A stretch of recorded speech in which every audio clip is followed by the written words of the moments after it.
하나님께서 오늘 우리에게 주신 말씀 사도행전의 말씀을 이어갑니다.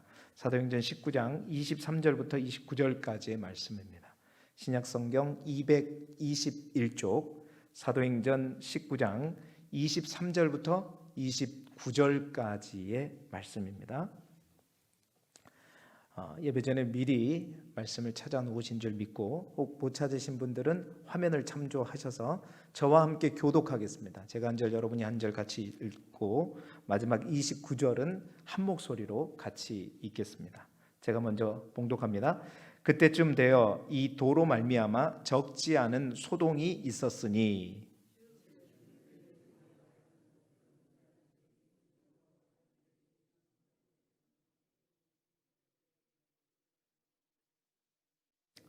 그가 그 직공들과 그러한 영업하는 자들을 모아 이르되 여러분도 알거니와 우리의 풍족한 생활이 이 생업에 있는데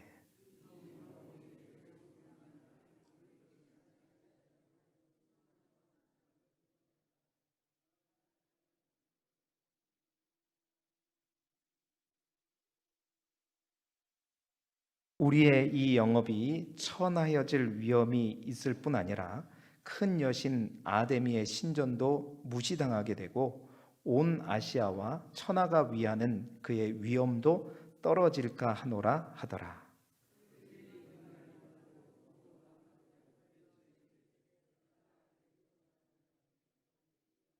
함께 보겠습니다. 온 시내가 요란하여 바울과 같이 다니는 마게도냐 사람 가이오와 아리스다고를 붙들어 일제히 연극장으로 달려 들어가는지라. 아멘. 아멘. 할렐루야. 이 밤에도 사도행전의 말씀을 가지고 오늘은 영적 전쟁에 대비하라, 영적 전쟁에 대비하라는 제목으로 말씀을 함께 나누도록 하겠습니다.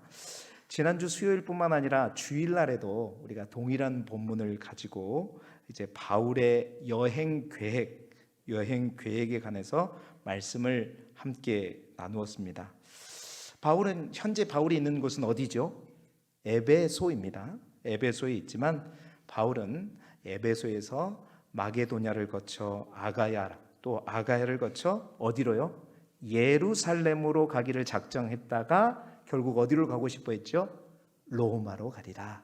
궁극적인 목적지인 로마로 가기를 원했습니다. 그러한 계획을 실행하기 위해 19장 22절에 보게 되면 그는 먼저 그의 동역자였던 주일날 말씀드린 대로 디모데와 누구를요? 에라스도를 먼저 마게도냐로 보내게 되죠.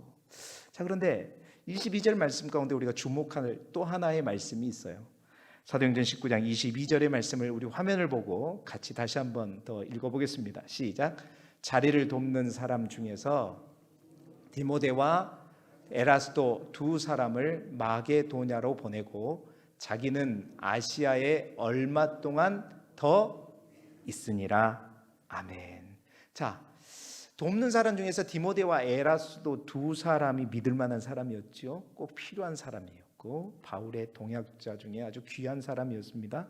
그 두 사람을 마게도냐로 먼저 보내고요. 중요한 것은 또 하나 중요한 사실이 여기 숨어 있다는 거예요. 자기는 어땠다는 거예요? 아시아에 얼마 동안 더 있으니라. 여러분, 아시아가 어디죠? 아시아는 이제 에베소를 말하는 겁니다. 그러니까 아시아의 중심 도시가 에베소예요. 그러니까 아시아에 더 머문다는 말은 에베소에 머물면서 이 아시아를 더욱더 복음 안에서 뭔가를 더 준비하기 위해서 자신은 가지 않고 먼저 두 사람을 자기의 계획대로 마게도냐로 먼저 보냈단 말입니다. 자, 여러분, 그렇다면 왜 사도 바울이 에베소를, 아시아를 곧바로 떠나지 않았을까요? 왜 그들의 동역자를 먼저 보냈을까요? 바로 그 이유가 바울이 이 에베소에서 쓴 서신이 있습니다. 에베소에 있을 때 2차 선교 여행 중에 복음을 뿌렸던, 그리고 그 교회가 성장하는 교회 가운데 교회가 문제가 생겨서 그 교회를 향해 편지를 썼던 편지가 있어요. 에베소에서. 그 편지가 뭐냐면 바로 고린도전서입니다. 에베소에 있으면서 고린도 교회에 문제가 있었다는 얘기를 듣고 편지를 통해서 고린도 교회에 이제 지침을 주는데, 그것이 바로 고린도 전서거든요. 그 고린도 전서의 내용에 보면 바울이 왜 에베소에서 머물고 있는가에 대해서 스스로 얘기를 합니다. 바로 그 본문이 고린도전서 16장 8절 9절 말씀이에요. 같이 읽어볼까요? 시작.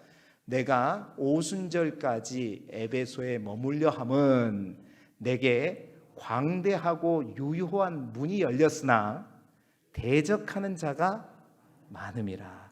자, 에베소에 왜 머문다는 거예요? 아까 우리가 봤을 때 그 동역자들을 먼저 보내고 자기는 아시아에 얼마 동안 더 머물리라 그랬는데, 그 머문 이유가 뭐예요? 내게 이 에베소에 있을 때 광대하고 유효한 문이 열렸다는 말은 복음의 문이 활짝 열렸다는 말이에요. 에베소에 큰 부흥이 있었다는 겁니다. 근데 그 큰 부흥의 문이 열릴 뿐만 아니라 뭐가 있었다? 대적하는 자가 많았습니다. 그러니까 바울이 바로 떠나지 못한 이유는 무엇인가요? 바로 부흥이 일어났지만 대적하는 자들이 많기 때문에 이대로 자신이 떠났다가는 큰일 날 것 같다라는 생각을 갖고 있었기 때문입니다. 자, 그런 의미에서 오늘 우리가 읽은 본문은 바로 바울이 말한 그 대적하는 자가 많았음이라, 바로 그 대적하는 자들이 어떤 이들인가를 보여주는 하나의 에피소드가 기록된 본문의 내용입니다. 유례 없는 아주 엄청난 에베소의 부흥을 경험하고 그 부흥을 등에 업고 에베소를 발판으로 어디요? 로마까지 갈 계획을 잡았지만 그 에베소의 부흥과 맞물려서 얼마나 큰 소동이 이 에베소에서 있었는지 오늘 우리가 읽은 본문 23절부터 사실은 마지막 41절까지가 그 소동의 내용이에요. 그런데 41절까지는 너무 기니까 편의상 저희가 29절까지만 읽은 것입니다. 사실 지금까지 사도 바울이 선교 여행을 하면서요, 항상 부흥과 또한 복음이 전파될 때 항상 뭐가 있었냐면 저항이 있었습니다. 그 저항 때문에 옥에 몇 번이나 갇히기도 했었고요, 돌에 맞기도 했었죠. 그러나 그 규모와 강도 면에서 이번 에베소처럼 엄청난 저항은 사실은 없었습니다. 은을 가지고 아데미 신상 모형을 만드는 데메드리오라고 하는 은장색이 그와 함께 동업하는 동업자 직공들을 성공해서 소요를 일으킨 거죠. 왜냐하면 바울이 전한 복음에 따라서 사람의 손으로 만든 신상은 신이 아니라는 사실들이 퍼지게 되면서 우리의 영업에 큰 차질이 생겼다는 거예요. 우리의 풍요함이 쫄딱 망했다는 겁니다. 이러면 안 된다 그래가지고 그 복음으로 인해서 자신들의 밥벌이가 위협받게 되자 많은 사람들을 이 데메드리오가 다 모아서 그 복음을 전하는 일을 방해하고 선동하게 되는 것이죠. 그리고 이 선동이 더욱 확대되어 오늘 우리가 읽었던 29절에 보면 중앙 연극장 일대까지 사람들이 많이 모이는 그곳까지 소동으로 확산되게 됩니다. 그래서 그렇게 큰 소동이 일어났는데 결국은 어떻게 되느냐? 그 도시의 서기장의 지혜로운 대처로 인해서 겨우 그 소동이 잠잠해지는 내용이 바로 41절까지의 에베소에서 일어난 소동에 관련된 이야기입니다. 자, 여러분, 에베소에서 큰 부흥이 일어났는데 왜 이러한 소동과 또 저항이 일어났을까요? 우리가 사도행전을 쭉 묵상하면서 알게 되는 것은 부흥이 있는 곳에는 항상 핍박과 저항이 따라올 수밖에 없었죠. 왜 그랬는가? 왜 그럴 수밖에 없는가? 바로 그토록 영적인 부흥을 싫어하는 세력이 있기 때문이었습니다. 그 배후가 있었기 때문이죠. 이러한 영적인 부흥을 죽어도 보기 싫은 영적인 배후가 있었기 때문입니다. 여러분, 그게 누구죠? 바로 어둠의 영이요 사단인 것이죠. 마술과 어둠이 지배하던 그 에베소에 빛 대신 예수 그리스도가 선포되자 많은 이들이 마술에서 노임을 받고 빛 가운데로 나오는 것을 사단이 가만히 눈 뜨고 볼 수 없었던 것입니다. 그렇습니다. 그렇기 때문에 사단이 그 배후에서 조종하여서 이 에베소에서 엄청난 부흥이 일어난 만큼 엄청난 소동이 일어나게 된 것이죠. 여러분 기억하십시다. 부흥이 있는 곳에는 반드시 뭐가 있다? 저항이 있습니다. 왜냐하면 그 부흥을 즐거워서 박수치지 못하는 존재가 있기 때문입니다. 자, 이 말은 이렇게도 적용해 볼 수 있습니다. 교회에, 하나님의 가정에 여러 가지 저항들이 발생한다고 교회가 무조건 더 부흥하고 있다는 얘기는 아닙니다. 그러나 반대로 교회가 큰 부흥으로 나아갈 때 반드시요 그 배후에 있는 세력에 의한 저항은 존재한다는 것입니다.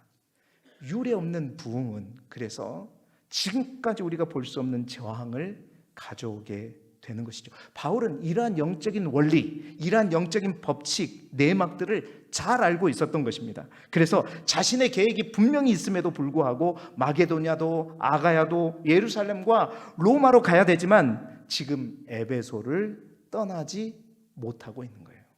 단순한 문제가 아니기 때문에. 한순간에 그 소동은 멈출지 모르지만 그 배후에 있는 세력이 누구인지를 사도 바울은 분명히 알았기 때문에 그 부분에 대한 대처 없이 이 선교지인 에베소를 떠날 수가 없었던 것입니다. 여러분, 우리에게도 이러한 수많은 저항들이 교회가 본질을 회복하고 정말 이 시대의 기도의 등불이 꺼지지 않는 교회가 되기 위해서 정말 몸부림치고 우리 집사님께서 기도한 것처럼 말씀이 특기가 되고 예배가 삶이 되고 그러한 어떤 하나님이 원하신 교회의 모습으로 몸부림치고 일어나려고 하면 반드시 뭐가 있다? 저항이 있어요. 우리가 그것을 분명히 알아야 된다는 겁니다. 우연히 일어나는 게 아니다. 그것은 바로 그것을 방해하고 못하게 흔드는 세력들이 있다는 겁니다. 오늘은 그러한 영적인 전쟁에 우리가 어떻게 준비할 것인가, 어떻게 제대로 준비할 수 있는 것인가, 사도 바울의 가르침 뿐만 아니라 성경을 통해서 우리가 이것을 어떻게 영적인 전쟁을 어떻게 대비할 것인가에 대해서 몇 가지로 여러분과 함께 나누기를 원하는 거죠. 첫 번째로는요, 이 영적인 전쟁에 대비하기 위해서 반드시 먼저 알아야 될 것이 뭐냐? 어둠의 영의 정체를 알아야 된다는 거예요. 여러분, 예나 지금이나 우리가 영적으로 정말 무지함을 느낍니다. 그래서 여러분 계시록 2장에 보면 예수님께서 두아디라 교회에 보낸 편지를 통해서 사단을 잘 모르는 두아디라 교회의 교인들을 책망하는 내용들이 있어요. 그것이 바로 계시록 2장 24절의 내용입니다. 우리 같이 계시록 2장 24절의 내용을 같이 읽어볼까요? 시작. 두아디라에 남아있어 이 교훈을 받지 아니하고 소위 사탄의 깊은 것을 알지 못하는 너희에게 말하노니 다른 짐으로 너희에게 지울 것은 없노라. 그러니까 두아디라 교회의 가장 큰 문제는 뭐라는 거예요? 영적인 무지라는 겁니다. 어떤 무지예요? 사탄의 깊은 것을 알지 못한다. 사단이 일하고 있는데 이것이 사단이 일하고 있는 것인지를 모른다는 거예요. 모르고 있기 때문에 두아디라 교회, 너희 교회는 지금 사단에게 꼼짝없이 어떻게 하고 있다? 당하고 있다는 겁니다. 여러분, 우리가 이러한 저항의 배후에 있는 원수를 잘 모르고 오늘날도 마찬가지입니다. 오늘날도 수많은 교회들이 두아디라 교회처럼 무방비로 당할 수 있다는 것입니다. 그래서 먼저는 오늘 우리가 이 원수인 마귀, 사단의 정체를 그가 어떤 일을 하는지, 무엇을 목적으로 일하는지를 우리가 분명히 알아야 된다는 겁니다. 그 실체는 우리가 볼 수 없어도 되어지는 현상을 보면서 이건 누구의 역사구나를 우리가 알 수 있는 영적인 분별력을 가져야 된다는 것이죠. 여러분, 마귀는 도대체 누구일까요? 사단은 곧 누구일까요? 여러 가지로 설명할 수 있겠지만요, 가장 좋은 것은 바로 그 이름을 가지고 설명하는 거겠죠. 왜냐하면 그 이름에는 바로 그의 정체성이 있기 때문입니다. 성경에 사단에 관해서, 마귀에 대해서 여러 가지 이름이 있지만 벌써 제가 사단, 마귀 이런 이름을 하고 있듯 그 사단의 정체에 대해서 이름으로 가장 명확하게 표기하고 있는 것이 계시록 12장 9절에 있는 말씀이에요. 계시록 12장 9절 말씀 우리 같이 읽어보겠습니다. 시작. 큰 용이 내쫓기니 옛뱀 곧 마귀라고도 하고 사탄이라고도 하며 온 천하를 꿰는 자라. 그가 땅으로 내쫓기니 그의 사자들도 그와 함께 내쫓기니라. 아멘. 자, 어둠의 영의 그 세력에, 그 배후에 있는 세력에 세 가지 이름이 나옵니다. 첫 번째는 뭐예요? 옙뱀. 잘하시네요. 두 번째는 뭐예요? 마귀. 세 번째는 그렇습니다. 이 세 가지 이름을 갖고 있어요. 성경에는 이 세 가지 이름 말고도 여러 가지 이름이 언급되지만 가장 대표적인 이 세 가지 이름을 통해서 우리가 이 어둠의 세력이, 이 마귀가, 사탄이 어떠한 존재인가를 우리는 그 이름의 뜻을 통해서 분명히 알 수 있다는 거죠. 첫 번째, 여러분, 옙뱀이라고 그랬어요. 옙뱀 하면 생각나는 거 뭐 있죠? 어디가 생각나요? 옙뱀이라고 했으니까 바로 창세기에 보면 선악과, 그러니까 하와를 유혹한 그 뱀, 바로 이 옙뱀입니다. 에덴 동산에서 하와를 유혹했던 바로 그 실체이죠. 그래서 옙뱀은 무엇인가? 옙뱀이 교묘하게 어떻게 해요? 하와를 미혹하잖아요. 유혹하잖아요. 그래서 오늘 방금 읽은 말씀 속에서도 온 천하를 꾀하는 자, 이게 바로 옙뱀의 실체입니다. 옙뱀은 하와를 미혹한 것과 같이 이 어둠의 영, 옙뱀이라고 하는 어둠의 영은 우리를 어떻게 해요? 끊임없이 미혹합니다. 유혹합니다. 속입니다. 바로 이것이 사단의 첫 번째 일이죠. 두 번째는요, 마귀라고 했어요. 사실은 마귀는 헬라어 이름입니다. 사단의, 어둠의 영의 헬라어 이름이에요. 히브리어 이름이 사탄입니다. 사탄은 히브리어거든요. 그 사탄인 히브리어를 헬라어로 번역한 게 바로 마귀인데, 그 헬라어 원어는 뭐냐면 디아블로라고 하는 거예요. 그 디아블로를 우리 한글 성경에는 뭐로 번역했어요? 마귀로 번역했습니다. 그러니까 마귀는 사탄의, 히브리어 이름 사탄의 헬라식 이름이죠. 그럼 디아블로라고 하는 말은 무슨 뜻이냐면, 디아는 두 개라는 뜻입니다. 블로라는 것은 뭐냐면 바로 분열하다, 나누다라는 뜻이에요. 디아블로라는 것은 뭐냐면 둘로 나누는 것입니다. 그러니까 마귀의 일은 뭐냐면 둘로 끊임없이 분열시키는 것입니다. 다시 말해서 둘로 나누는 자, 디아블로스, 바로 이게 마귀이죠. 둘로 나누는 자, 둘로 분열시키는 자. 그래서 마귀가 하는 일이 뭐냐? 분열시키는 일입니다. 하나됨을 못 보는 거예요. 끊임없이 그 하나님을 깨트리는 일을 하는 거, 이게 바로 마귀의 사역입니다. 마귀의 일이라는 거예요. 이게 바로 어둠의 영이 하는 일입니다. 세 번째는 사탄이라고 그랬죠. 사탄은 아까 이 마귀의 히브리식 이름이라고 그랬죠. 사탄은 히브리어입니다. 그 히브리어 사탄의 의미는 뭐냐면 대적하다라는 말이에요.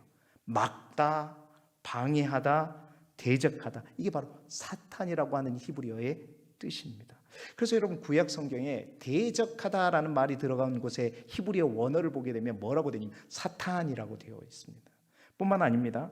데살로니가전서, 신약에도 데살로니가전서 2장 18절에 보게 되면, 그러므로 나 바울은 한 번 두 번 너희에게 가고자 하였으나 사탄이 뭐라 했죠? 우리를 막았도다. 이거는 사탄이란 이름을 통해서 사탄이 무엇을 어떤 일을 하는지를 보여주는 거예요. 사탄이라고 하는 이름의 뜻이 뭐예요? 막았다, 방해하다, 대적하다라는 뜻입니다. 그래서 하나님의 일을 막고 하나님의 일을 방해하고 하나님의 일에 순종하지 않게 하는 것, 이게 누가 하는 일이에요? 바로 사탄이 하는 일입니다. 자, 여러분, 정리해 보게 되면요, 어둠의 영의 실체와 그의 하는 일이 무엇인가? 옙뱀, 그것은 바로 우리를 유혹하고 미혹하는 일입니다. 그리고 마귀, 끊임없이 분열시키는 자입니다. 하나됨을 깨는 자입니다. 그래서 하나님께서 피로 값주고 사신 교회와 하나님께서 정말 사랑함을 가지고 만든 가정이라고 하는 것을 분열시키는, 여러분, 공동체를 분열시키는 거, 이게 바로 마귀의 일이고요. 또한 무엇이든지 하나님의 일을 대적하고 순종하지 못하게 하고 또한 방해하는 거, 하나님의 일을 막는 거, 이게 바로 어둠의 영이 하는 일입니다. 그래서 여러분, 하와를 유혹하고 다윗을 유혹해서 넘어지게 하고 삼손을 유혹하고 초대교회 여러분 아나니아와 삽비라를 돈으로 유혹한 그 배후에 누가 있는가? 바로 옙뱀이 있었던 겁니다. 뿐만 아닙니다. 최초의 선교팀이었던 바울과 바나바, 아주 최상의 팀이었죠. 그러나 그들을 둘로 쪼개버리고 고린도 교회, 그 부흥하는 그 교회가 네 개의 당파로 나뉘었잖아요. 바울파, 아볼로파, 그동 게바파, 그리스도파로 교회를 분열시킨 그 배후에 있는 세력이 바로 뭐냐? 바로 분열시키는 자, 마귀였다는 것입니다. 또한 오늘 대표적인 대적하는 자 사단의 역할, 오늘 우리가 읽은 본문에도 그렇습니다. 오늘 본문의 사건에 에베소의 부흥이 일어나자 그 사람들을 모아서 대적하고 있는 이 일을, 여러분, 그 배후에 있는 세력이 누구냐? 사단이라는 사실. 사도 바울은 바로 그것을 알고 있었던 겁니다. 이게 그 사람들의 성격 때문이 아니고, 단순히 그 사람들의 밥벌이 때문이 아니고, 생계를 유지하는 것 때문이 아니라 그들의 배후에 누가 있다는 거예요. 사단이 역사하고 있다는 사실을 사도 바울이 보았기 때문에 사도 바울이 동역자를 먼저 보내고 그는 그 부분에 대해서 영적인 대비를 하기 위해서 남아 있었던 것입니다. 사랑하는 성도 여러분, 하나님이 그토록 아끼시고 사랑하시는 교회와 하나님의 가정이 넘어지고 찢어지고 뭐 하던 일들이 막히는 것, 이것이 여러분 우연이 아니라는 겁니다. 그 배후에서 끊임없이 꿰고 유혹하고 갈라지게 하고 방해하는 세력이 있다는 사실들을 우리가 영적인 눈을 통해서 분명히 볼 수 있어야 된다는 거예요. 여러분, 그 원인을 제대로 모르면요, 아무리 우리가 택한 어떠한 대책도 효과를 볼 수가 없어요. 이게 영적인 문제고 그 배후에 있는 사단의 조종에 의해서 이렇게 된다는 사실들을 우리가 눈으로 보지 못하면 인간적인 노력과 수고 아무런 효과가 없다는 겁니다. 여러분, 교회가 왜 분열되는가? 교회가 왜 유혹을 당하는가? 또한 교회가 왜 끊임없이 방해하고 대적하는 자들이 일어나게 되는가? 여러분, 분명히 그 속에, 그 배후에는 어둠의 세력이 역사하고 있다. 더군다나 그 교회가 꿈틀꿈틀하고 성장하려고 하고 다시 그 본연의 모습을 되찾으려고 할 때는 그렇습니다. 반드시 사단은, 옛뱀은, 마귀는 자신의 목적대로, 방법대로 교회를 흔드는 것이다 라는 사실이죠. 두 번째, 우리가 또 한 가지 알아야 할 사항이 있습니다. 그들이 역사하는 방법을 또한 분명히 알아야 된다는 겁니다. 오늘 사탄이 하나님의 일을 방해하고 역사하는 방법을 우리가 주목할 필요가 있어. 오늘 우리가 본문을 읽어보아도 사탄이 그 이름대로 대적하고 방해하고 있는 건 분명한데요, 성경 어디에도 그 대적자인 사탄이 직접 등장하지 않고 있다는 사실입니다.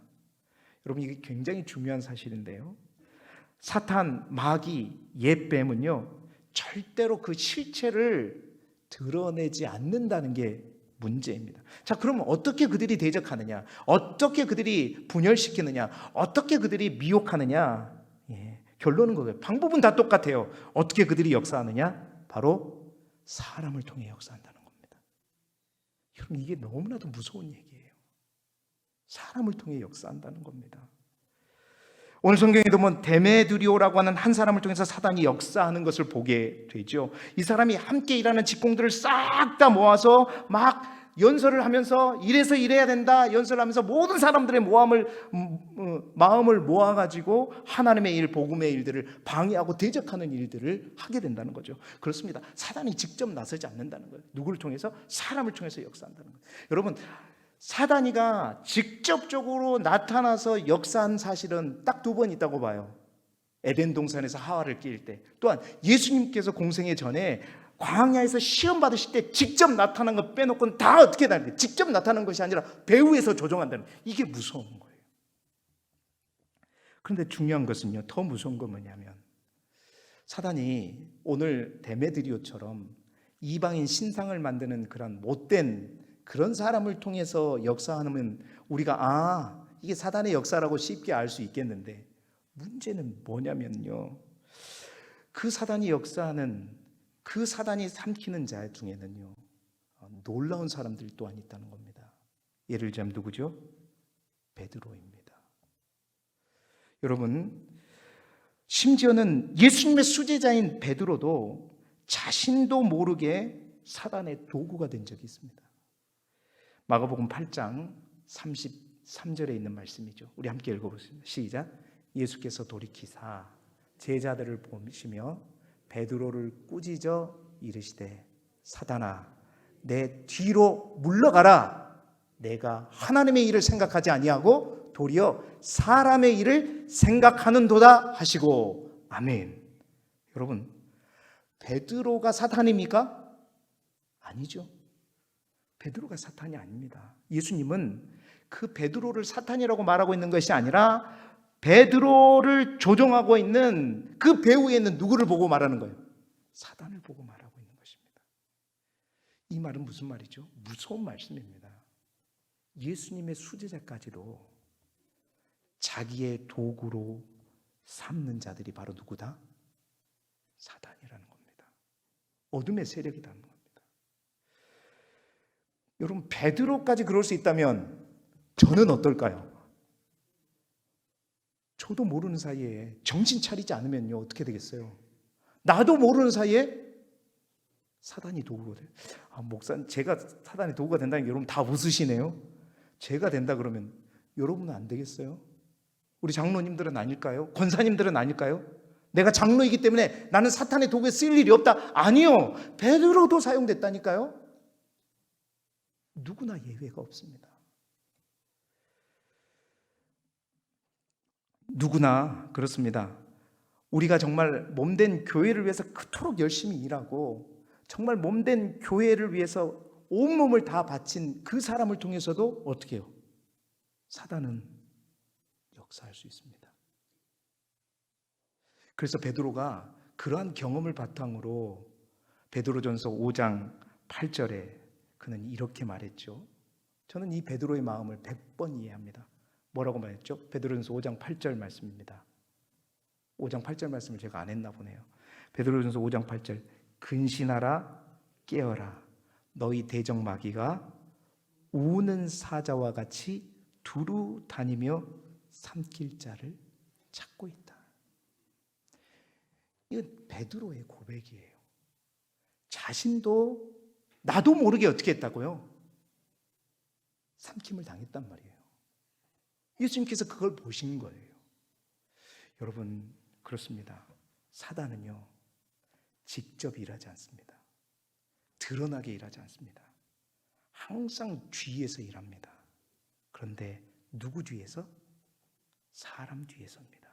그런데 그 사람을 삼켜버리고 그 사람을 통해서 역사하는데 그 사람은 누구도 예외 없습니다.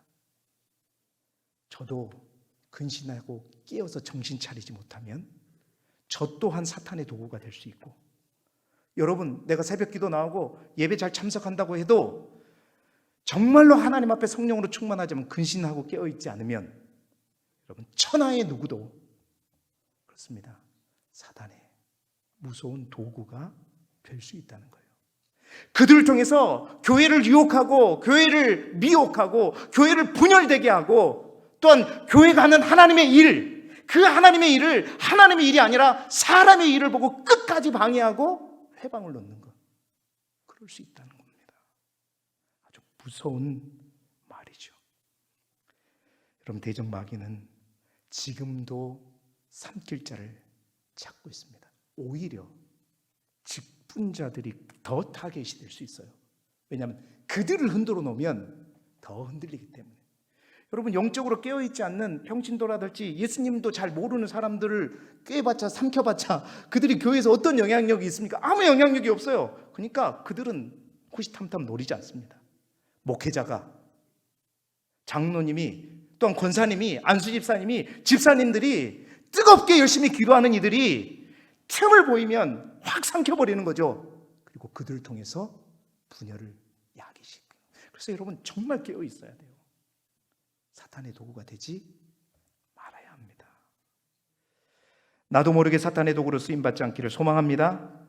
자, 그렇다면 이러한 눈에 보이지 않지만 사람을 통해서 역사하는 사탄 마귀를 우리는 어떻게 싸워야 할까요? 어떻게 영적으로 우리가 준비하면 될까요? 그것은 바로 사도 바울이 그 답을 가르쳐주고 있더라고요.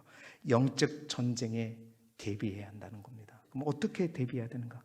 여러분, 사도 바울이 결국 이제 에베소에 머물렀다가 이제 이제 로마로 가기를 원해서 결국 로마로 가잖아요. 로마로 갔을 때 자유의 몸으로 가지 못했죠. 뭘로요? 죄수의 몸으로 갔어요. 죄수의 몸으로 가서 로마에 가자마자 또 가택연금이라 그래가지고 그냥 일반적인 어떤 땅굴에 있는 감옥이 아니라 어떤 집에 완전히 감금되어 있었습니다. 그것도 감옥이었죠. 그곳에 감옥에 있는 가운데 자신이 그 감옥에 이제 있으면서 편지를 쓰죠. 그 편지가 말하자면 옥중서신이라고 하는 편지예요.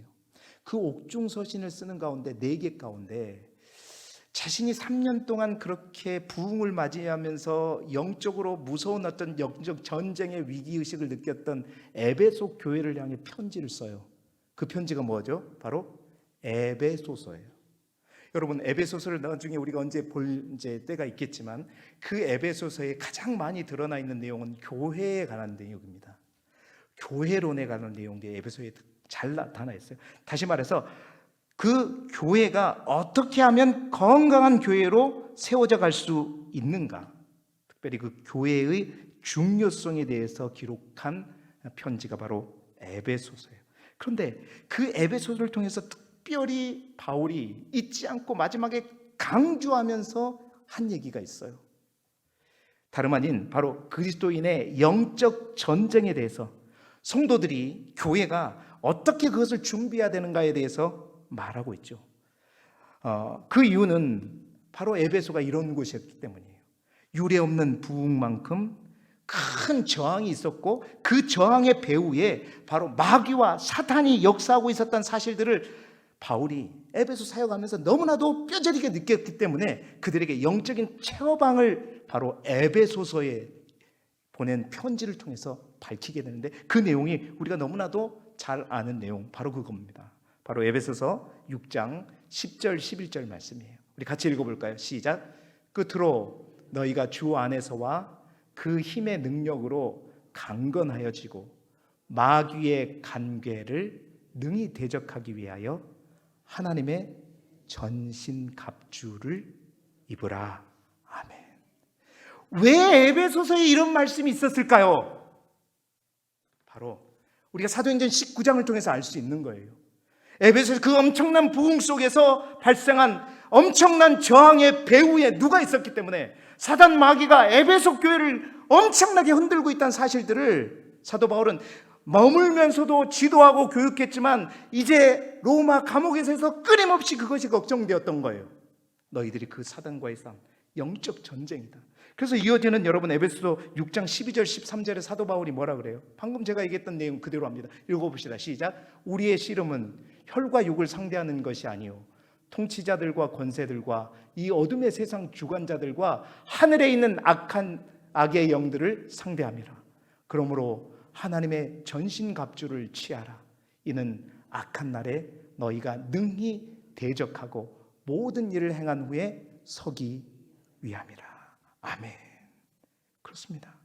사도 바울은 바로 에베소의 영적 부흥이 있은 후에 바로 이것을 준비하기 위해서 동역자들을 먼저 보내고 자신은 에베소에 더 머물렀던 것입니다. 그리고 결국 로마에 가서도 에베소 교회를 향해 우리가 싸워야 할 대상, 너희들 착각하지 마라. 눈에 보이는 게 대상이 아니다. 그 배후에 있는 세력들, 옛뱀, 사단, 마귀, 바로 그 우리가 싸워야 할 대상이 그거란 사실들을 잊지 마라. 혈과 육이 아니다라는 겁니다. 그 영적인 세력들을 향해서 바로 그들과 싸워야 된다. 그들과 싸워야 할 대상이 누구인지를 분명히 말해주고 있고, 그들과 싸울 때 너희가 어떻게 준비를 해야 되는지 알려주었던 것입니다. 사랑하는 성도 여러분, 지금도 사단 마귀는요, 오는 사자와 같이 산기자를 찾고 그들을 통해 몸된 교회와 가정을 무너뜨리려고 유혹하고 분열시키고 방해하며 대적하고 있는 줄 믿습니다. 어떻게 대비해야 되는가? 하나님의 전신갑주를 입으라. 할렐루야. 무엇입니까? 진리로 허리를 띠고 의의 호신경을 붙이고 평안의 복음이 준비한 것으로 신을 신고 믿음의 방패와 구원의 투구와 성령의 검 곧 하나님의 말씀을 가지고 무장하라는 겁니다. 그리고 날마다 기도와 간구를 통해서 성령 안에서 거하라. 이것이 바로 사도 바울이 그 영적인 전쟁에 대비하는 방법이라는 겁니다. 하나님의 전신갑주. 사랑하는 성도 여러분, 눈에 보이지 않지만 우리는 이 전신갑주를 온전히 우리 안에 다 무장하고 있는지 이 말씀을 통해서 우리 스스로를 점검해 볼 수 있기를 소망합니다. 진리의 허리띠 하나 딱 띄었다고 다 되는 게 아닙니다. 철저하게 무장하자. 기도로, 말씀으로, 성령으로, 진리로, 의의 호심경을 가지고 복음의 능력으로 날마다 준비되어 나아갈 때 이 영적인 배후와의 이 사단과의 싸움에서 지지 않고 이겨낼 수 있다는 것이죠. 이제 말씀을 마무리합니다. 그렇습니다. 누구도 예외일 수 없습니다. 이 영적인 어둠의 실체를 알지 못하고 그들이 어떻게 역사하는지 알지 못하면 나도 모르는 사이에 전혀 내 의도와는 달리 우리 또한 그들의 도구가 되어 그들의 목적대로 하나님께 쓰임받는 것이 아니라 몸된 교회에 있으면서 사단의 도구로 쓰임받을 수 있습니다. 자꾸 내 안에 교회를 분열시키고자 하는 그런 말, 그런 언어, 그런 행위, 계속해서 하나님의 일이 아닌 사람의 일을 생각하면서 교회가 하려는 걸 방해하고 막고, 나도 모르게 그러고 있다면 여러분 영적으로 반드시 분별하여서 여러분 우리가 제대로 쓰임받고 있는지를 점검해 보시기를 바랍니다. 사단은 갈수록 더 많은 사건과 사람을 통해 몸된 교회를 흔들고 대적할 것입니다.